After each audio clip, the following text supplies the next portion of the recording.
Okay, so if we're being honest, I think we could all admit that we would rather learn from other people's mistakes rather than go through the pain of making the mistake ourselves, right? Well, in divorce, that's pretty easy to do. You just need to hear about what other people have done and learn from that and find out a better way to handle it. So I say that because recently my heart just hurt so much for this lady that had reached out to me and wanted me to help.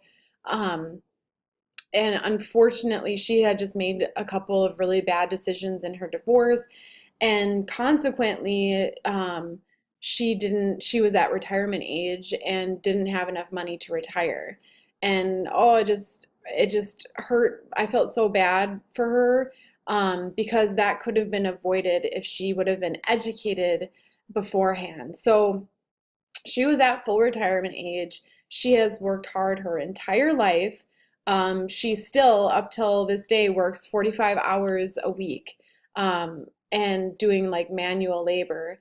And retiring really isn't on the horizon for her because she can't afford it. And mostly because of bad decisions that she recently made in the last like 3 years, because of her divorce. So sad. So learn from this woman's mistakes.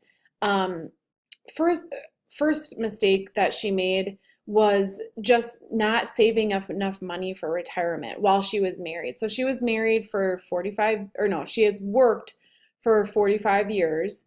Um, Very hardworking person. But life got in the way. You know, she had kids, and so that was a major expense. Her kids went to college. They have a house, they have different expenses going on that it never really seemed convenient to save additional money for retirement. Her husband had a pension, and so that was sort of like the family plan was to rely on his pension money in retirement for both of them.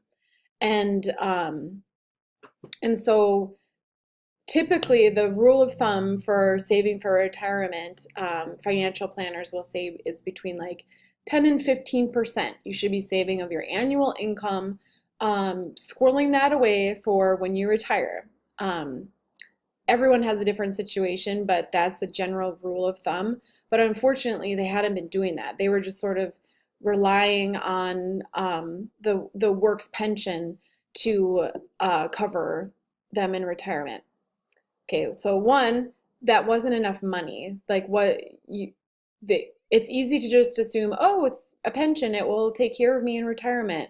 Well, that's actually not accurate. You need to be like looking at how much money will you get in your pension each month in retirement, and two, is the pension going to stick around? Have you seen that movie that's so funny with like Samuel L. Jackson and um, I think it's Going Out in Style or something like that. It's about these seniors who have worked hard their entire lives at a factory, and then once it came time to retire, they dissolved the pension because the manufacturing company, it wasn't solvent, and so they didn't have enough money to continue paying out pension money. So they just got rid of the pension. And so these hardworking, blue class seniors um, were penniless. They didn't know what to do. So they actually turned to a life of crime, which is really funny. Um, but I don't recommend doing that. But my point is, don't rely on that. That's one, is probably not enough money, and like two, how solvent are these pensions? It's kind of happening more and more that the pensions that you rely on sometimes don't turn out to be as stable as what you think that they are.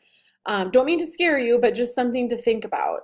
And her second mistake was in the divorce settlement. She just didn't make a very good financial decision. She took the house and he kept the pension, and that seemed to be like a fair split, but she didn't know enough to look 5, 10, 20 years down the road what her finances were going to look like. So One, it really wasn't a fair trade. You need like a divorce financial analyst to kind of show you what the difference is in the proposal settlements. You need like a graph to show you what who gets what and what that means like in 5, 10, 20 years down the road in order to get like a really a fair and equitable distribution of assets. So she didn't know that. And then two, she didn't understand that um, now she was only operating on one of their two incomes. So like her monthly paycheck that she had been for many, many years living on to pay all of her bills now just has cut in half. So she has all of her normal expenses for the house, like the mortgage, electricity, garbage, water, sewer, natural gas, internet, cable, HOA, homeowners insurance, property taxes, maintenance, all kinds of expenses are involved with the house, and some more than others. And she just didn't realize like what a struggle it would be paying that on her own. And so now she's financially strapped and doesn't really know what to do, and there really isn't like much options out there for her. Um, and so that's the second mistake is be really careful to look at the financial outcomes, like the projections of the net worth and your income in 5, 10, 20 years down the road, because it will really surprise you, just like slight variations of the way that you formulate the settlement. It can really impact each spouse in a different way. And I want the best for you. I want you to be taken care of.